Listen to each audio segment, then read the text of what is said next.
A very warm welcome to all of you to Ayurvedic Healing and Beyond podcast, and this is your host Dr Vignesh Devraj.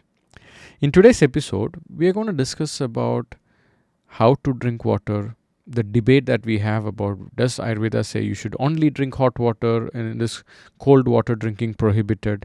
So I deep dive into the concept that it is okay to drink water that is cool in nature, but if you have a tendency about infection, what is the best way to do?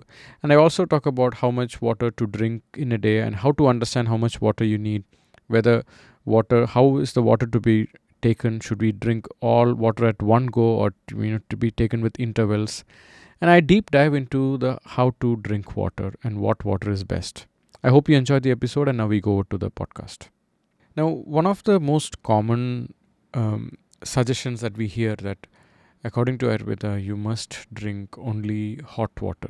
Now, what is the truth behind this? Now, does Ayurveda say you should not drink cold water and you must drink only hot water? Now, first of all, it does talk about drinking lukewarm water, like lukewarm but slightly towards the hotter side, which is tolerable but doesn't burn you, it doesn't get your throat burnt. Now, that water, when you drink, it will help to liquefy the excess mucus load if you have a tendency of too much of mucus in the throat and the nasopharyngeal duct. So when you drink the warm water, it helps to melt that excess mucus. And that is mentioned in the chapter of Jvara Chikitsa, where it is the Sanskrit quote is Tat Kapam Vilayam Nitva. By drinking warm water, it helps to liquefy the excess kapha in your body. That's it. Now, nowhere it is mentioned that you must drink only hot water. And nowhere it is mentioned that you should not drink cold water. But now let's just understand the qualities of warm water and cold water. Now, when I go to some restaurants, when I ask I want a glass of water, they bring the glass full of ice, and then later they'll bring the water and pour the water. And suddenly when I see this, there is a certain tendency of panic. Oh, will it create any throat problems? Now, coming from a very tropical climate like Kerala, which any restaurant that you go, you will get a hot water by default. Like the water that you get in every restaurant, you will see it will be hot water there. And that has been an initiative by the Public Health Department of Kerala. By heating the water, what happens is it becomes much more purified, and it also helps to eliminate all the microbial contamination, which could later on infect you and give you some microbial conditions like with diseases or infections, flu, or even fever. So boiled water helps to eliminate some microbial contamination in the water. That's number one. And even if you're drinking warm water or cold water, the possibility of any contamination is ruled out in boiled water. But if it is cold water, if it is contaminated, there is a high possibility you could get infected more if it is cold water. First of all, when you drink colder or cold water, the tendency of irritating your throat is much higher. But if the water is not infected, if it is not contaminated, even if it is cold water, other than an infection, other than a discomfort in your throat, the possibility of an infection is very low. But I've heard some singers, they talk about one of the most famous singers of South India. He is a very well known singer and had a huge longevity with his singing career. And it was told that one of his most favorite hobby is to drink cold water. And in an interview, he used to say, I had to say goodbye to cold water because I had to prefer my singing career. I gave choice to my singing career and my singing ability. And if I had to continue both, it's going to create a lot of trouble. And it's like he's having conflicting top desires. Like on one hand, he loves to drink cold water. On the other hand, he also loves to sing. But it doesn't go together. So he had to choose singing. So the idea is if you drink cold water, the tendency of having infections or irritations in your throat, or sometimes the cold water, if you drink it like super ice cold and if you're not sipping it, it can also create a lot of muscle spasm. It will irritate the muscle to such an extent that it can create a lot of issues associated with that. But when you drink lukewarm water, it is soothing for your throat. It improves your voice. And on top of that, it also, like when you do gargling with warm water, it is a very good purifier and a throat cleanser that can happen. Many singers, they do the hot water gargling. Like when I say hot water, please remember it's not boiling hot, it is lukewarm, slightly towards the warmth that you can tolerate with your throat. If it is really hot, it can also burn you, just like it can be equally disastrous like if you drink ice cold water which is infected. So this is the topic, but nowhere it is mentioned that you must drink only hot water. Nowhere it is mentioned you should not drink cold water. There are people, I love cold water once in a while, and when I drink it I feel good. But if the water is purified, water is not contaminated, cold water is fine. And on the other hand, let's say you are exposed to, your body is very hot, like you are exposed to a lot of sun and you're sweating, you're in a tropical climate with high humidity, and suddenly if you come to your home and open your fridge and drink cold water, that could lead to certain problems, and that could also lead to irritations and maybe some infections later on. The sudden switch from that, the body is quite warm because of the excess heat, and suddenly when you put that ice cold water internally on a little bit part, it might confuse the system. So instead, if you drink room temperature that is slightly cooler, that will be much good, or you drink a warm water. Usually if you drink warm water, it can also cool down your system because of the excess heat that is there. The body tries to cool it down. Same way, if you drink cool water, the body will try to warm it up, just like how the logical explanation about ice baths today. When you enter an ice bath, it helps to warm up your body because the body has to fight that ice cold exposure that your skin is having. So this is the logic. So nowhere it's mentioned that you should not drink cold water. Nowhere it's mentioned you should not drink cold water, and you should only drink hot water. If you have infections, warm water is better. If you have a tendency of catching throat infections on a regular basis, stick to warm water. Improve your immunity, and then maybe you could enjoy cool water at some time. But the point is, sticking to warm water, it'll improve your oral hygiene, your throat health, and also it helps to liquefy the excess mucus load in your upper respiratory tract. These are few things. And cold water, once in a while, you can enjoy it if you don't have any of these conditions.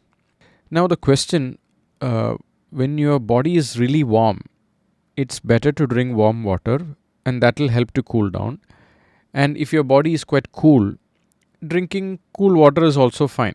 Now, if your body is exhausted, like say you went for a hot in a lot of running in a very warm, humid climate, and suddenly if you tend to drink cold water, it could confuse the body. Instead of that, during summer time, it's better to drink warm water. But if you're in a room where you're already in the room temperature, and then you can drink cold water. But suddenly when you are in a very hot climate, and suddenly if you drink cold water, if it's very humid, then it could create and it could trigger some infections in your throat, and especially if the water is contaminated. But warm water, even if it is contaminated to a great extent, it will minimize the tendency of infection. That's the ideal part about this. When we talk about the body heat, I'm not talking about the internal heat. I'm talking about the external heat that your body is exposed to. Now let's say that you like in Kerala right now, it is summer and we have 35 degrees Celsius, and because of the humidity it actually feels like 40 or 41 degrees. Now let's say you go out and you're sweating all out, and you are like, somehow I just want to escape the heat and come inside, and suddenly you open the fridge and have that ice cold water. It may not be the best thing, and especially if your body's immune system is low, immediately you can catch some throat infection. So at that time, it is better to drink warm water or room temperature water. By the way, room temperature water is somewhere between 18 to 22 degrees Celsius. But if you're drinking that water, it will be better, and then maybe you could enjoy the cold water. See, the purpose of people drinking cold water, somewhere it quenches the thirst and it makes you feel you are very well hydrated. But actually, there are sometimes people say that I feel dehydrated no matter how much I drink. In such a situation, when you drink warm water, your rehydration will be much better because it helps to liquefy the excess mucus and it helps to improve. Now, usually this warm water, cold water debate that I hear whenever I go out, and when people catch me drinking cold water, they say, you're an Ayurvedic doctor, how can you drink cold water? If you have a tendency of getting infections, allergies, cold water is prohibited. Not prohibited, it will make things worse for you.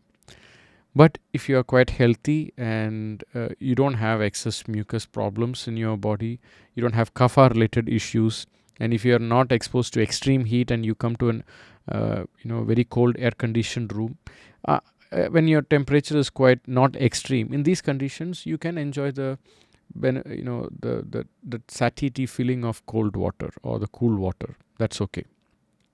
But even if it is ice cold water, you can't just drink it in one go. You need to sip it, because cold water can also be. So try to make it not cold, make it cooler so that you are able to enjoy it. Now, this is another question that I keep getting: how much water should I drink? See, there is no universal answer. Everybody should drink this many liters of water in the world. So, drinking water, it depends on your physical effort that you're putting on a day-to-day basis, the climate that you're exposed to. And one of the best way to understand are you drinking enough water is, first is if your urine is yellow in color or frothy in nature. And especially if you're not taking any supplements, sometimes when people take any medicines or supplements, it can make the urine quite different in the color. But if it is not plain like water like color of the urine, somewhere the body needs more hydration. That is one way to look at it. And another way, people say, oh, I have to drink 2 to 3 liters of water every day. Don't drink water in one go. Sip by sip water is much better. Now, to give you an understanding, if you pour more water at a time to the grass might die off unless the water goes. If you sprinkle the water onto the grass, that is when the grass grows better, because that sprinkling helps to irrigate it very well. The same to our body, taking it sip by sip once in a while, and in that way, if you are able to drink up to 1 or 2 or even up to 3 liters of water depending on your physical activities, this will really help. And if you drink too much water, it can also impact your sodium levels and people might feel dizzy as well. Now, one of the questions I used to ask my patients, or whenever I go for a lecture, is sometimes people end up drinking even up to 2 to 3 liters of beer in one go. Like within a span of 2 to 3 hours, they could drink up to 3 liters of beer. But you could never do the same with water. If you drink that much water, suddenly you start feeling dizzy. Now, the reason is when you drink that much amount of water, the salt level in your body can go down and you start feeling, there could be a slight electrolyte imbalance and you start feeling dizzy. But when you drink alcohol like beer of 2 to 3 or more liters, what happens is, because of the nature of alcohol, it disconnects our feedback system and it doesn't let you know that you are actually having an electrolyte imbalance. So that way what happens, you don't feel the problem, but you just want to improve the tipsiness or the highness that you feel by taking the alcohol. You want to keep increasing it. So that's why when you drink water, you don't feel the same, but when you drink alcohol, you can drink more than how much water you can drink at a time. It's because the alcohol disconnects the feedback loop of your electrolyte balancing system in your body. But on the other hand, that's also one of the reasons when you drink too much alcohol, you feel hangover the next day, because your electrolyte imbalance is happening because of excess water, and your salt levels will also come down. But on the other hand, if you take sip by sip throughout the day, that's one of the best ways to hydrate yourself. I would say half a glass every 1 or 2 hours. Especially if it's summer, you need to hydrate even more. And it's okay. Sometimes, when people say, I'm feeling very tired, the best thing you can do is put a little bit of salt or sugar or glucose and hydrate yourself to balance your electrolytes. This also really helps to reduce. Certain people have headaches, or if you have low blood pressure, this really helps. Of course, consult your healthcare practitioner that is accessible to you and get the right approach. But if you have a tendency of low blood pressure or low pulse rate, hydrating with salt and little bit of sugar like electrolytes in that is very helpful. This is one of the ways to hydrate yourself very well. And hydration just by water, instead of just by water, add some electrolytes. This helps to keep your body in good shape. Now, another thing, I hear people say that I have difficulty staying asleep. Like sometimes they get up for going to the loo. So if you have a tendency of waking up at night going to loo, one could be, first of all, check if there is something that you need to do a test for your prostate glands for men. Otherwise, maybe you're drinking too much water before you go to sleep.